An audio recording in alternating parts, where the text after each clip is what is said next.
देश बचाओ, अच्छा, क्योंकि देश खतरे में है क्या? खतरे, यार तुम खुद खतरे में, तुम्हारी सुताई हो रही है। ये बताओ, तुम तुम ठेले जा रहे हो, तुम्हारी सुताई हो रही है, फिर भी तुमको अकल नहीं आ रही है। लेकिन तुम्हारे बच्चे भी हैं, वो भी सवाल करेंगे, तुम भी जवाब नहीं दे पाओगे कि जब देश लूट रहा था, देश के बच्चों का फ्यूचर लूटा जा रहा था, तो तुम क्या आवाज़ नहीं उठा रहे थे? तुम्हारा तो आपको भी जवाब देना होगा। तो ये जिम्मेदारी सबकी है कि इस देश को बचाओ, लोकतंत्र को बचाओ, क्योंकि आप देख रहे हो कि खुद भारत का जो है से CJI आके कह रहे हैं कि हमें एक ऐसा चुनाव आयुक्त चाहिए जो प्रधानमंत्री की आंख में आंख डाल करके सवाल कर सके। तो बताइए, चुनाव आयोग भी तो चुनाव आयोग हो गया है, हमें चुनाव जनता को लगा रहा है। जब हमें विश्वास नहीं है ईवीएम पर, तो तुम ईवीएम से ज़बरदस्ती चुनाव क्यों करा रहे हो? तुम्हें हमारे विश्वासों पे चलना है ना।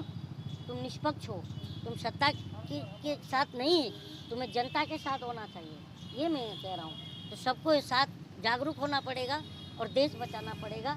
क्या कलमकार हो, क्या साहित्यकार हो, क्या पत्रकार हो, क्या एक्टर हो, क्या क्रिकेटर हो, ये देश सबका है, सबको बचाना पड़ेगा और सबको आगे आना पड़ेगा। और तो वो तो सदी के महानायक से भी बोलूँगा, अरे भाई साहब, तुम कब तक अपनी साइकिल से चलोगे?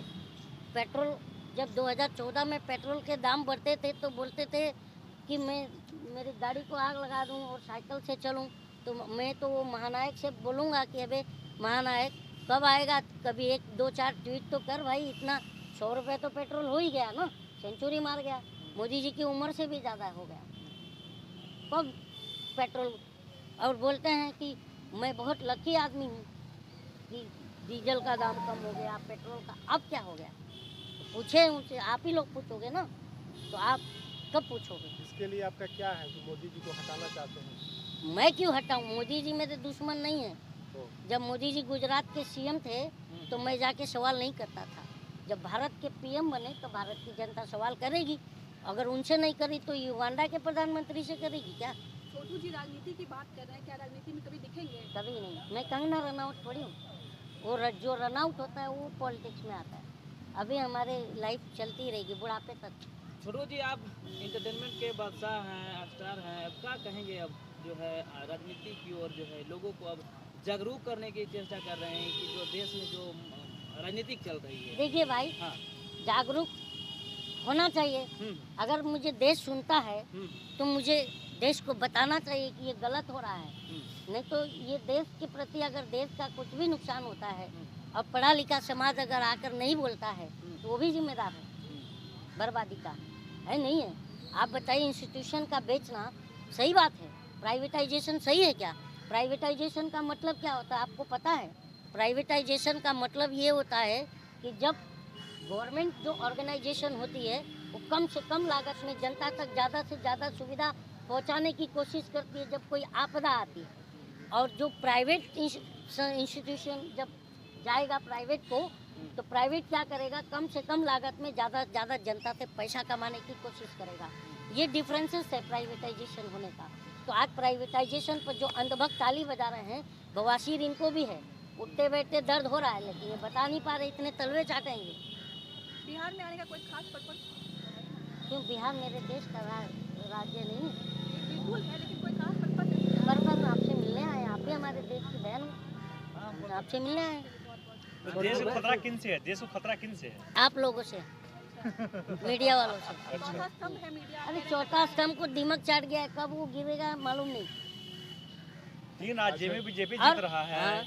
3 राज्यों में बीजेपी जीत रहा है, फिर भी देश का आखिर खतरा किन से हो सकता है? आखिर जनता पसंद करी तभी तो जीता। अरे जनता पसंद नहीं कर रही है, तो फिर कैसे जीत रहा है? वो ईवीएम पसंद कर रहा है। कांग्रेस जीता जहाँ तेलंगाना में वहाँ को हाँ? EVM नहीं तेलंगाना होता। में ईवीएम नहीं। तेलंगाना, देखिए एक बात बताऊँ, अगर पूरा क्लीन स्वीप कर जाएंगे तो लोगों को पता नहीं चलेगा। तो इसलिए कि भाई एक इधर दे दो, अगर मेरे को आपसे कुछ निकालना है तो कुछ आपको तो खिलाऊंगा ना। अरे छोटू जी, तेलंगाना का सीएम जो है बिहार के डीएनए पे सवाल किए हैं, इसे कैसे देखते हैं आप? क्या कहिएगा? मैंने बयान तो सुना नहीं है। नहीं सुने हैं? नहीं, बयान तो पूरा नहीं वायरल हो बिल्कुल रहा नहीं है। सुना हूँ। कभी महाराष्ट्र के नेता बोल देते हैं, कभी तमिलनाडु के नेता बोल देते हैं बिहारी को लेकर के, देखिए, श्रमिकों को बिहारी लेकर को के। लेकर के हाँ। जिनकी जो धारणा है, हाँ मैं तो खुद अभी देखो बिहार घूमा, अभी पटना में हाँ। फर्स्ट टाइम लाइफ में पूरी 37 साल की उम्र में मैं आया हाँ। बिहार में। लेकिन मैं बिहार में बदलाव देखा। जो हमारे यहाँ पर भी जो बोलते हैं ना कि बिहार बहुत डेवलप नहीं है, तो आके पटना घूम के जाओ। अभी मैंने कौन सा मरीन ड्राइव कोई है वहाँ अभी घूम के आया, हाँ। और भी कई जगह पर मेरे दोस्तों ने अभी घुमा के लाए हैं मुझे।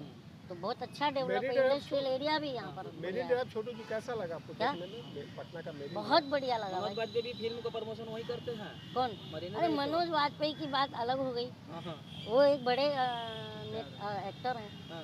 तो उनकी बात नहीं है। मैं जो फैक्ट बोल रहा हूँ कि बिहार बहुत डेवलप किया है। अब बिहार को क्या गलत कहेंगे यार, सबसे ज़्यादा देश को आईएएस देता बिहार है।